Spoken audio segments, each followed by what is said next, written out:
Por favor, inscreva-se. Este caso aconteceu no Reino Unido nos anos de 1974 e 1975. Na noite de 18 de outubro de 1974, uma mulher de 20 anos estava sozinha em seu quarto na Springfield Road, em Cambridge. De repente, as luzes se apagaram.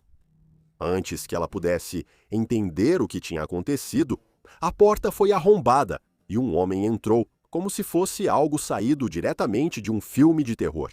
Ele se aproximou da jovem e amarrou suas mãos. Depois, colocou uma fronha sobre a cabeça dela. Ele pressionou uma faca contra ela para contê-la e impedir que ela gritasse por socorro. E então, o que aconteceu em seguida foi simplesmente horrível.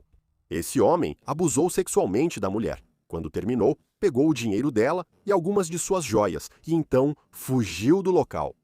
Assim que ele saiu, essa mulher chamou a polícia. Na manhã seguinte, os investigadores perguntaram se alguém na área tinha visto algo suspeito na noite anterior. A investigação começou imediatamente. No entanto, não demoraria muito para que ele atacasse novamente. Apenas 2 semanas depois, no dia 1º de novembro, esse mesmo homem entrou em um apartamento na Abbey Road. A vítima era uma estudante de 20 anos que tinha acabado de tomar banho. Esse homem entrou sorrateiramente no apartamento, agarrou a mulher e a amarrou. Dessa vez, ele então pressionou um pano embebido em éter sobre a boca dela até que ela ficasse subjugada. E então, claro, como fez com a vítima anterior, ele também se aproveitou dela. A essa altura, os detetives estavam tratando os ataques como obra do mesmo criminoso, o que significava que eles tinham um estuprador em série em suas mãos. Em resposta, a polícia começou a alertar mulheres solteiras em toda a região de Cambridge, dizendo para manterem portas e janelas trancadas o tempo todo. No dia 11 de novembro, esse homem atacaria novamente. Mas, dessa vez, o desfecho foi muito diferente. A mulher que ele atacou reagiu. Essa mulher o chutou com toda a força na virilha, o que impediu que ele levasse vantagem. Ela então tentou alcançar a cabeça dele e conseguiu arrancar uma peruca. Percebendo que seu disfarce havia sido comprometido, o homem simplesmente fugiu, mas ele estava longe de desistir. A mulher foi até a polícia, contou sobre o encontro assustador e os alertou de que esse criminoso em série estava usando disfarces. Isso deu algumas pistas aos policiais. Ele tinha medo de ser reconhecido, o que significava que era muito provável que ele fosse da região. Apenas 2 dias depois, o homem atacaria novamente. Ele atacou no Homerton Teaching Training College, e a vítima era uma estudante de 28 anos. Ela tinha ido sozinha a um prédio isolado, com isolamento acústico nos terrenos da faculdade, para praticar seu violoncelo. Durante a prática, esse homem pulou sobre ela, a forçou ao chão e disse que a mataria se ela não obedecesse. Ele amarrou as mãos dela e cobriu sua cabeça com uma cortina próxima.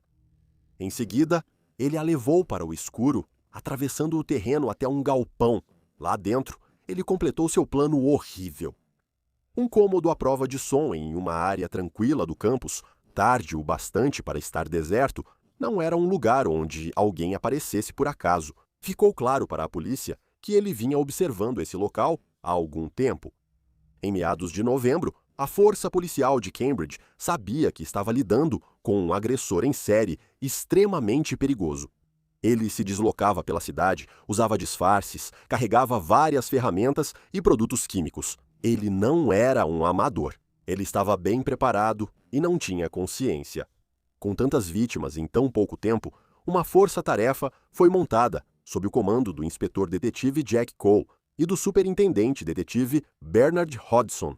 Em poucas semanas, os policiais já patrulhavam toda a cidade. A polícia, tão desesperada para capturá-lo, escondia-se em locais de possíveis ataques, subia em árvores, vigiava e esperava dentro de latas de lixo.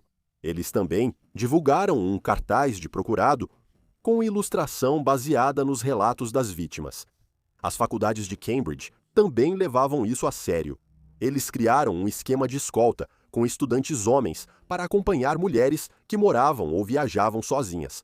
Além disso, uma recompensa de 1.000 libras foi oferecida por informações que levassem à prisão desse criminoso em série. Mas então, no dia 8 de dezembro, o agressor entrou em um bloco de apartamentos em Newham. Ele entrou pelos fundos do prédio e lá dentro encontrou uma estudante de 21 anos dormindo. Como no primeiro caso, o agressor colocou uma faca na garganta da vítima. No entanto, desta vez, ele a arrastou para fora, para o jardim. Ele usou a própria meia-calça dela para vendá-la antes de violentá-la no chão. E para piorar ainda mais, esse homem tentou humilhar ainda mais a vítima, dizendo que tinha uma IST. A humilhação deliberada foi uma característica significativa e crescente desses ataques. A polícia logo soube desse ataque horrendo e ficou cada vez mais preocupada. Apesar das pessoas estarem em alerta, o agressor continuou mesmo assim. Uma semana depois, no dia 15 de setembro, ele voltou à mesma rua, onde a vítima havia arrancado sua peruca no mês anterior. Ele voltou usando uma peruca diferente e uma barba falsa. Quando esse homem misterioso tentou conter a mulher, ela também reagiu. E, por sua vez, esse criminoso usou sua faca várias vezes para dominá-la. Tragicamente, a mulher que ele atacou naquela noite foi cortada gravemente durante a luta, precisando de vários pontos depois, e ficou seriamente ferida. Os meses de inverno não trouxeram alívio para o público, mesmo com a pausa nos ataques. Todos estavam apavorados. O investigador principal e sua equipe continuaram trabalhando com as descrições, evidências físicas e o material forense limitado disponível. O que eles haviam coletado incluía pequenas pegadas e amostras de sêmen úteis apenas para tipagem sanguínea. Quando esse caso aconteceu, não existia um método forense de DNA refinado, pois a tecnologia ainda não estava disponível. As testemunhas descreveram o agressor como um homem baixo, possivelmente jovem e talvez de cabelo comprido. Os policiais coletaram amostras de saliva de homens com idades entre aproximadamente 17 e 30 anos na região de Cambridge, mas nada bateu, e isso tinha um bom motivo. O perfil deles estava incorreto. Levaria algum tempo até que o homem desprezível atacasse novamente. No dia 13 de abril, uma recepcionista de 23 anos estava sozinha em casa, quando, de repente, foi acordada por uma figura encapuzada.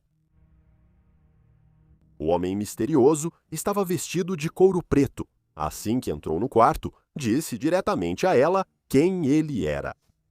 Ele se identificou como Cambridge West. Em seguida, amarrou e amordaçou a mulher e a violentou. Quando terminou, ele fugiu do local, deixando-a amarrada por horas.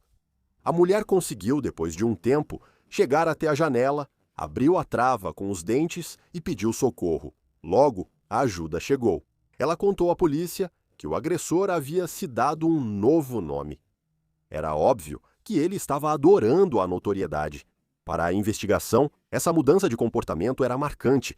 Ele estava ficando cada vez mais ousado. As autoridades teriam aumentado o número de policiais trabalhando no caso para 60 até abril. Mas a pergunta era: por que eles não conseguiam encontrar esse homem? Por que ele era tão difícil de capturar? Em parte, a resposta era que eles estavam procurando pelo tipo errado de pessoa. Todo o apelo feito pela polícia, todo o retrato falado, todo o pronunciamento público apontava para um homem jovem, provavelmente com menos de 30 anos. Na realidade, esse agressor misterioso tinha cerca de 47 anos e usava perucas e disfarces para esconder seu cabelo natural e sua idade. E quando ele deixava a cena do crime, às vezes ia embora de bicicleta usando roupas femininas. Isso era feito para evitar suspeitas. Para qualquer policial de patrulha, ele parecia uma mulher de bicicleta no escuro. Mas, dito isso, a polícia chegou muito perto de capturar esse homem. A equipe de investigadores estava analisando possíveis suspeitos durante esses meses. Um homem em particular chamou a atenção deles. Esse homem era conhecido localmente como ladrão e tinha um longo histórico criminal. E, além disso, esse homem, aparentemente, estava entrando em sex shops de Cambridge e dizendo para as pessoas que ele era o misterioso agressor em série que todos estavam procurando. O que é incrivelmente ousado, mas essa era uma cidade em alerta máximo, com informações chegando de todos os lados. O que sabemos é que, quando os detetives foram atrás dele, eles o interrogaram 2 vezes e revistaram seu trailer e sua oficina, mas não encontraram nada que pudessem usar. E com isso, ele estava livre para ir embora. No dia 6 de maio, a série tomou outro rumo. Pela primeira vez, um ataque ocorreu em plena luz do dia. O agressor de Cambridge entrou na casa da mulher, a esfaqueou no estômago e a violentou. Só que dessa vez, ele estava usando algo extremamente perturbador. Ele usava uma máscara preta com as letras RAPIST pintadas na frente. Como o agressor de Cambridge explicaria mais tarde, ele fez isso para não precisar se apresentar antes de atacar uma mulher. E porque a palavra pintada na máscara assustava as mulheres de forma mais eficaz do que dizê-la em voz alta. Esse era o objetivo dele. Ele queria espalhar o máximo de medo humanamente possível. Nesse ponto, a investigação estava com dificuldades e sofrendo muita pressão. Então eles tentaram outro caminho. Um psiquiatra fez um apelo direto ao agressor em série pela televisão. A ideia era que, se o policiamento convencional falhasse, poderiam dar ao autor uma chance de se exibir, criando uma brecha para ele. Talvez a arrogância dele falasse mais alto. E o que aconteceu em seguida é um dos detalhes mais extraordinários de todo o caso. O agressor em série entrou em contato com o psiquiatra. Ele entrou em contato e disse que uma parte dele se sentia compelida a realizar os ataques, mas que outra parte dele lamentava o que havia feito. Em resposta, o psiquiatra marcou um encontro com ele. As coisas pareciam um pouco promissoras. O dia do encontro finalmente chegou e o psiquiatra se preparou. No entanto, o homem não apareceu e isso não o impediu de continuar. Por volta das 2 da manhã, do dia 8 de junho de 1975, o homem usando a máscara assustadora bateu na porta de um quarto em um albergue. O albergue era usado pelos funcionários do hospital. Uma funcionária administrativa médica de 27 anos abriu a porta usando a corrente de segurança que havia instalado recentemente. Quando ela puxou a porta, viu o homem encapuzado, vestido de preto, e gritou repetidamente e em voz alta, mas o homem enfiou a faca pela abertura e cortou a mão dela. Enquanto isso, 2 homens estavam pescando em guias a cerca de 180 metros de distância quando ouviram os gritos. O porteiro do albergue também ouviu. Ao notar que muitos provavelmente ouviram o grito, o agressor fugiu. A polícia foi informada do que aconteceu e cerca de 100 policiais receberam ordens para parar todos que pudessem na rua, não importando quem fossem.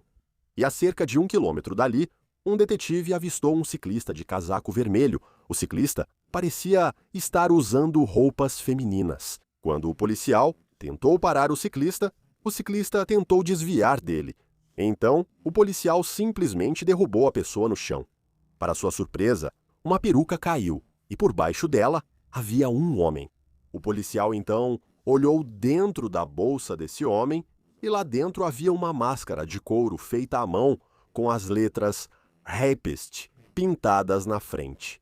O homem foi então preso. Conheça Peter Samuel Cook. Peter era um homem de 47 anos que morava em uma pequena vila a poucos quilômetros de Cambridge. Para a maioria das pessoas, ele era um homem sem nada de especial. Ele tinha uma esposa e um trailer atrás da casa dos pais. Ele também tinha um emprego estável e comum. Algumas pessoas que o conheciam achavam ele um pouco estranho e por alguns motivos.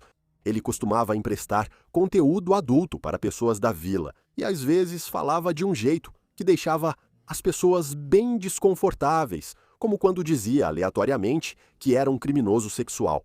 Peter teve seu primeiro contato com o sistema de justiça criminal aos 10 anos.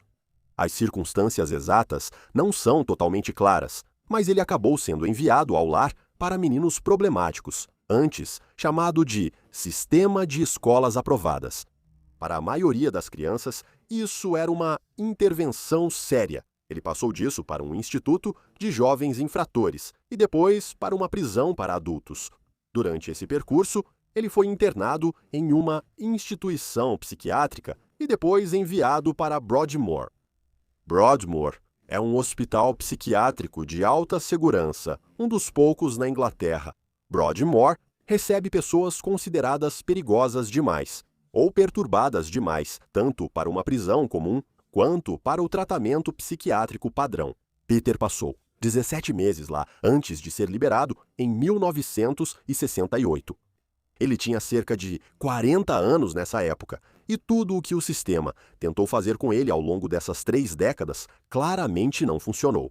No início dos anos 1970, ele era descrito como um homem que havia construído uma reputação considerável como ladrão de residências. Na verdade, as pessoas da região até lhe deram um apelido: a mosca humana. Durante a revista policial em sua casa, muitas evidências físicas foram encontradas. Eles encontraram roupas femininas, perucas, óculos escuros, maquiagem e um estoque de éter. A polícia também encontrou algo assustador: cópias de chaves de alojamentos femininos. As equipes de investigação estavam trabalhando duro, no caso, há 8 meses, mas agora podiam respirar aliviadas. Eles finalmente haviam capturado o agressor de Cambridge. A primeira audiência de Peter Cook ocorreu em 9 de junho, na manhã após sua prisão. Ele foi trazido algemado por 2 detetives. Do lado de fora, cerca de 200 mulheres já haviam se reunido antes de sua chegada. Quando a breve audiência terminou, a multidão já havia crescido para cerca de 400 pessoas. Várias acusações de agressão sexual foram lidas e a audiência durou apenas 3 minutos. Foi solicitado que as autoridades não divulgassem os nomes das vítimas. Isso, na verdade, era algo novo, que logo seria adotado de forma mais ampla. Com o fim da audiência, Peter Cook foi mantido sob custódia. No dia 3 de outubro de 1975, o caso foi a julgamento. Melford Stevenson foi o juiz designado, e ele era conhecido por comentários extremamente rigorosos nas sentenças. Não houve julgamento com júri. Isso porque Peter Cook, ele mesmo havia admitido as 6 acusações de agressão sexual e uma de invasão. A promotoria detalhou cada crime de forma horripilante, numa tentativa de garantir que Peter recebesse a maior sentença possível. A promotoria destacou como Peter valorizava a humilhação durante os ataques, tanto quanto os próprios ataques. Em um dos casos, após violentar uma mulher, Peter explicou detalhadamente para ela como a polícia examinava as partes íntimas após um ataque. Disse que ele fez isso para causar ainda mais vergonha, numa tentativa de impedir que ela procurasse a polícia. A promotoria também mencionou que Peter Cook poderia ter evoluído para assassinato em breve.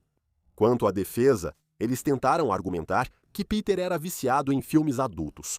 Eles também tentaram alegar que ele estava arrependido pelo que havia feito, destacando que ele realmente queria se encontrar com um psiquiatra que falou com ele na TV. Psiquiatras que avaliaram Peter também falaram ao tribunal. Eles asseguraram que Peter não era doente mental em nenhum sentido clínico tangível. Ao ouvir todas as evidências e todos os crimes horríveis em detalhes, o juiz deu sua sentença.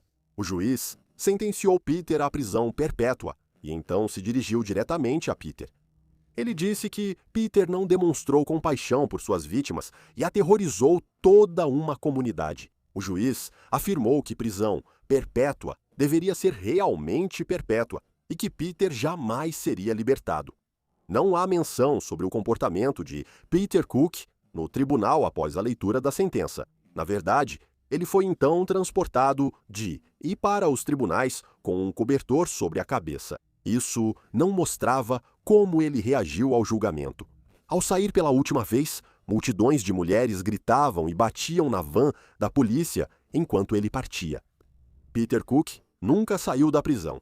Em 1995, um conselho de liberdade condicional analisou seu caso e recomendou a transferência para um regime aberto. Ele recebeu terapia e tratamento durante toda a sua pena. Nada disso resultou em sua libertação. Em janeiro de 2004, aos 75 anos, Peter Cook morreu na prisão após passar 30 anos atrás das grades. As mulheres que ele atacou nunca falaram publicamente, e elas têm todo o direito de agir assim. O caso de Peter Cook é simplesmente horrível. O caso acabou mudando as leis britânicas e permitiu que as mulheres tivessem direito ao anonimato nesse tipo de caso. Essas proteções beneficiaram milhares de mulheres nas décadas seguintes, a maioria das quais nunca saberá que esse caso teve algo a ver com isso.